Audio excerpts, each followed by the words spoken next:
एक छोटे से गांव में अली नाम का एक गरीब लड़का रहता था। वो दिन रात मेहनत करता, लेकिन अक्सर उसके पास खाने को कुछ नहीं होता था। कई बार वो भूखा ही सो जाता। एक दिन अली लकड़ियां काटने के लिए जंगल गया। अचानक इससे पत्ते हटाते हुए एक पुरानी हांडी मिली। वो आम हांडी नहीं थी, बल्कि इस पर सुनहरी रोशनी चमक रही थी।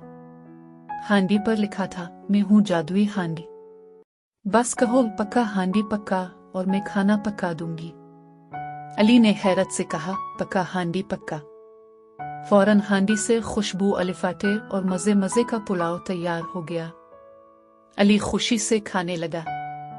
अब जब भी वो भूखा होता, यही जुमला कह देता और हांडी खाना पका देती। कुछ दिन बाद गांव का लालची रईस ये राज जान गया। एक रात वो चुपके से हांडी चरा ले गया। इसने कहा, पक्का हांडी पक्का। हांडी ने खाना बनाना शुरू कर दिया। पहले रईस खुश हुआ, लेकिन फिर हांडी रुकी ही नहीं। खाना निकलता गया। पूरा घर खाने से भर गया, फिर गलियां भी भर गई। गांव वाले घबरा गए। आखिरकार वो सब अली के पास दौड़े।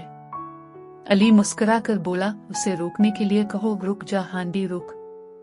अली ने जादुई अल्फाज कहे तो हांडी फौरन रुक गई।